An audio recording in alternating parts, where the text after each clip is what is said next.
Hi everybody, Matt here from Matt Likes Comics. Today is a fun day because today is another one of those random books my daughter pulled videos. I like these because I don't even know what's going to come up. Literally, she picks the box, then I pull up the lid, and then she goes this one, and I pick 5 and 4 that way, each way. So, to get 10 books.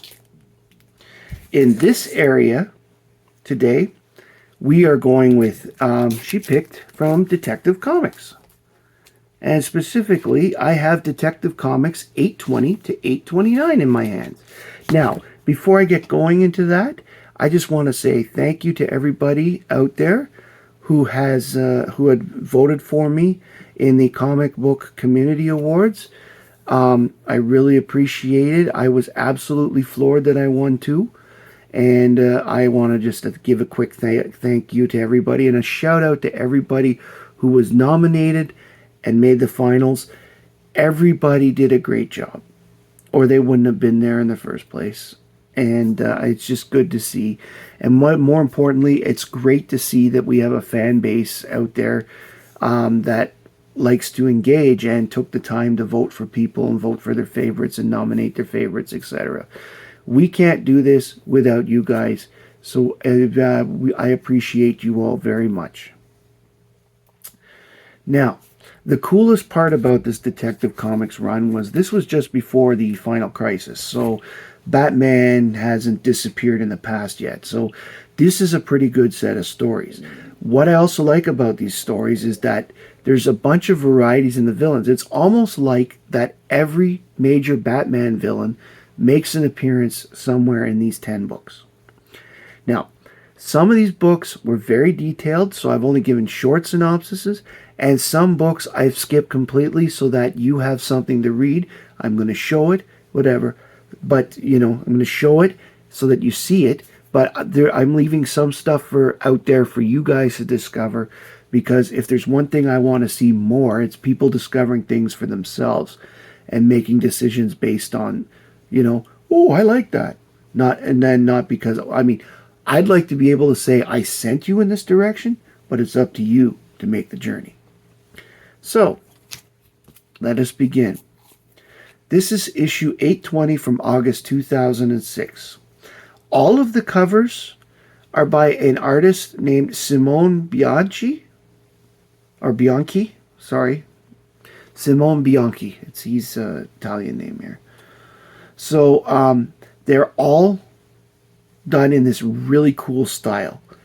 They're mostly black and white, and the odd one has a splash of color. I love this style.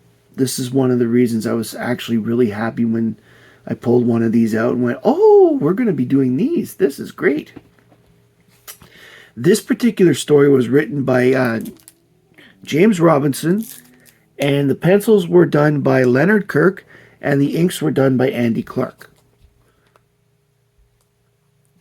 This is one that is so full-packed, so jam-packed. This is a very busy story, so I only have small parts of it here. The issue starts with Batman talking to Commissioner Gordon on the phone. Batman has been using his handy little Bluetooth bat earpiece that he's recently added to his arsenal. During the conversation, Batman is also fighting Scarecrow. Amazing, eh? This is what I'm talking about. Batman tells Gordon that Harvey Dent is not responsible for the murders of... This is, by the way, part 7 of an 8-part story. It's called Face the Face, and it's part 7 of 8. This one was across a lot of titles. It doesn't continue in Detective. And so we're basically in the middle of the story here, which is another reason why I'm not giving a lot. Dent is not responsible for the murders, and that the clue of the screws on the weapon were unscrewed and screwed up again. I'm guessing if you read the first 6 parts. Suggesting that the handle and trigger of the gun had been replaced. Batman continues the fight with the Scarecrow, hallucinating that he's fighting his father in his father's Batsuit costume. We all know the Batsuit costume from that story, like he was the first Batman, that Thomas Wayne that he has in the Batcave. So Anyway, there's a lot more to this story. I don't know the other issues involved, but read it. This is 821. Aren't these covers cool? This is from September 2006. It's called The Beautiful People. How many other people out there are thinking of Marilyn Manson right now? Written by Paul Dini, and art was done by J.H. Williams III. Ooh, the third. Batman investigates a crime ring involving well-dressed muggers who are attacking members of Gotham's high society. He beats up mugger Johnny Lange on a subway platform, but Lange missteps and falls and is crushed by a train. Batman returns to the Batcave and decides to investigate further as Bruce Wayne. Attending a party at the Peregrinators Club, I think this has to do with falconry, Peregrinators Club, he meets several entrepreneurs who, as well as reporter Vanessa Ford. Bruce checks her background. He trails her back to the HQ of a masked criminal named Facade, who is the one that has been in charge of the mugging operation, and he ends up defeating everybody in the HQ that was there, both the minions and the gun-toting mannequins that were being used as security device. Batman and Robin raid the lair, and they apprehend Facade. It's goons, but Facade manages to escape. Heading back to the club, Batman manages to beat and unmask Facade. Turns out that he's a busboy from the club who used the information to find out who had stuff, and etc., etc. Not a bad story, not the best. The art is really good. 8/22, October 2006, Enigma, Consulting Detective, Consulting Detective, written by Paul Dini, pencils by Don Kramer, and inks by Wayne Faucher. I want to make sure I have this right. Batman returns to the Batcave after capturing someone by the name of Roxy Rocket. He has to go confront Riddler, who has now apparently reformed and became a PI. And he has come to acquit Bruce Wayne of the murder of Carrie Bishop. I swear that Bruce Wayne has been accused of murder more times than a mafia boss. Commissioner Gordon explains to Bruce that the Riddler has been given a clean bill of health from an Arkham asylum after Bishop's uncle, Sherman. After Bishop's uncle Sherman bribed the asylum doctors to get him out because he wanted a genius to solve her murder. Batman and Riddler and end up at Pandora's Box, which is a BDSM club frequented by Bishop's boyfriend, Greg Lanier. Lanier's alibi is put into question, and they find him dead with a suicide note confessing to the murder. But Riddler figures out that it's not it, and the Riddler goes with Batman to see Bishop's uncle. Batman manages to follow a trail of bloody footprints out of the room. Batman then confronts Derek Lewis, a celebrity impersonator who was photographed with Karen dressed as Bruce Wayne. Lewis's testimony leads to Batman discovering that Sarah Morton, who is Sherman's personal assistant, is the one who did all that. She killed Bishop so she could loot her trust fund, and then killed Lanier to cover her tracks. Morton is then arrested by Jim Gordon.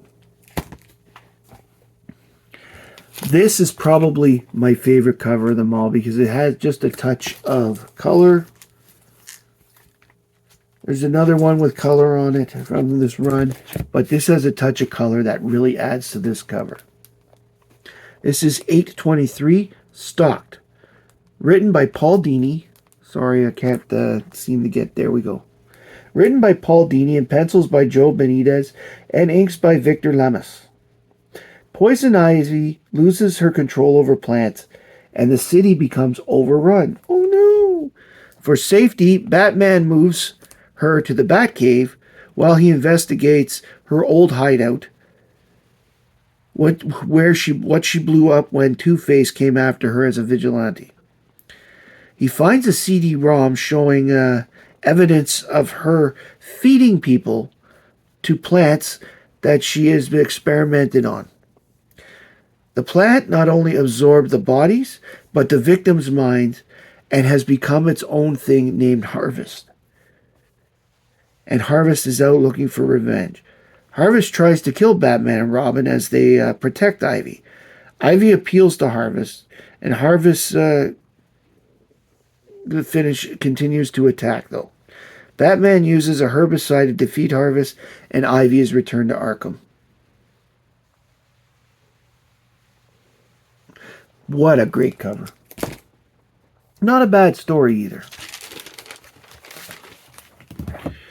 Brings us to issue 824.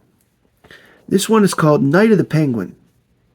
This is December 06, written by Paul Dini, pencils by Don Kramer, and inks by Wayne Faucher. The Penguin returns as a legitimate businessman. Do you see what I mean by all the biggies are here? You'll see even more. Okay. He says he can make more money running the Iceberg Lounge legitimately and selling overpriced merchandise to tourists than he does at crime. He invites Batman to opening night, who doesn't show up, but Bruce Wayne is there. A small-time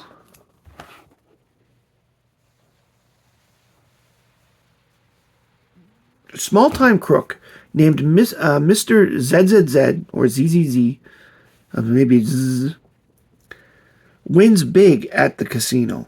It concerns the Penguin as he does not yet have the cash reserves to pay out.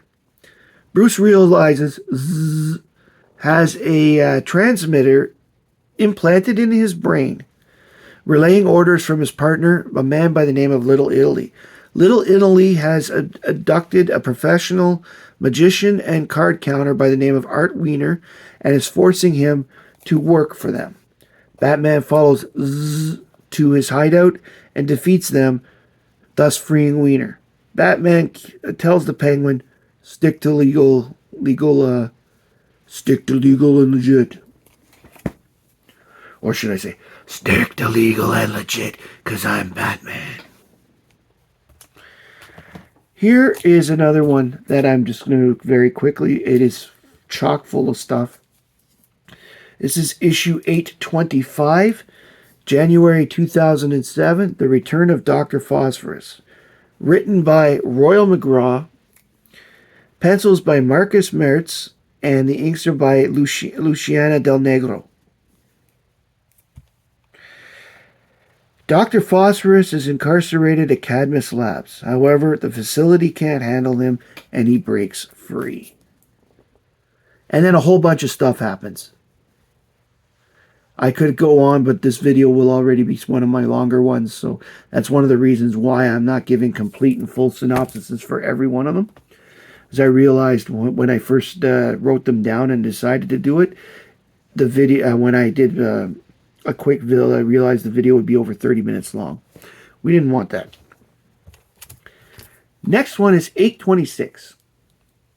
From February 07, which means puts it in December, and that is appropriate when it like the issue date, because it's called Sleigh Ride.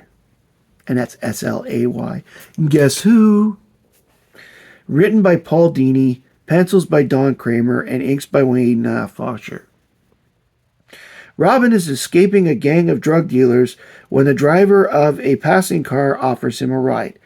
He gets inside and is knocked out by gas from the driver immediately. The driver is the Joker. Robin wakes up tied up with Christmas lights with the dead bodies in the back seat next to him. What escapades has the Joker planned? You must read to find out. Surprised to say, it is a very interesting Christmas story. and surprises me. I mean, you can see him on being tied up with the lights. Well, actually, it's pretty stupid. They put ropes on the cover that way, but he's tied up with Christmas lights in the book. But you get the gist. Still a great cover. I really like this style. Issue 827, Double Talk. Written by Paul Dini. Pencils by Dan Kramer. Inks by Wayne Faucher. This one I completely eliminated from the synopsis thing because this book was so good. I really just want you to read it. It's the other one that's got color on the cover. The pool of blood at the bottom just gives me. It's very, very, very cool to read. The next one is called Shark Bite. This is April 2007, issue 828, written by Dini, pencils by Kramer, inks by Faucher. Again, I'm going to let you read this. This is an introspective book. Batman is very thoughtful, as you can see on the cover, and that leads to some serious... This is one of the books that puts the detective in Detective Comics. And again, you should be reading. I'm going to recommend you pick it up and read it yourself. As I also believe on the last one. This one here, 829, is called Siege Part 1. It's the beginning of a story. So again, I'm going to leave it to you because it's going to answer. It's going to leave more questions and answers when I do the synopsis. So this is 829. Written by Stuart Moore. Pencils by Andy Clark. Inks by Andy Clark.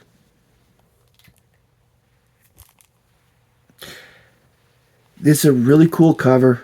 Robin looks like he's in a jam. It's Tim Drake at this time in this book. And as I said, this is one that you guys should read because it leads to another story. And that way you can decide for yourselves if you want to continue on with the story. I did not look up where the continuations are. This in some of these books, they're back and forth from other, Batman and some of the stuff. Not as badly as it was in the 90s, though, at least. But they are in different things. And so you can't always get the answers in the books itself.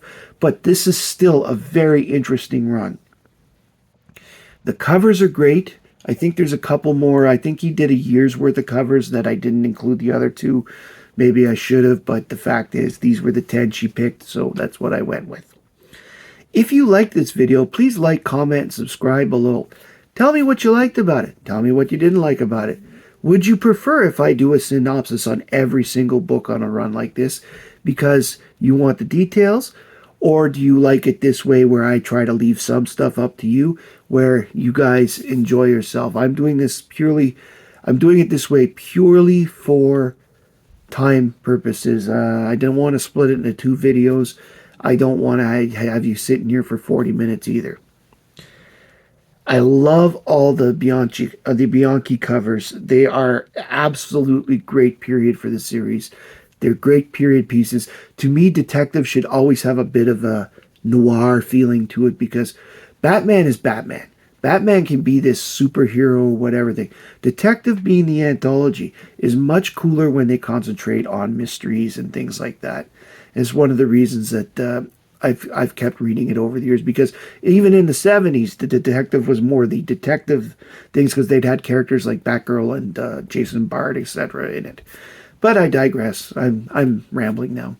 Thank you very much for coming today and spending some time with me looking at comics. My name is Matt. I like comics, and I hope you do too. Bye, everybody.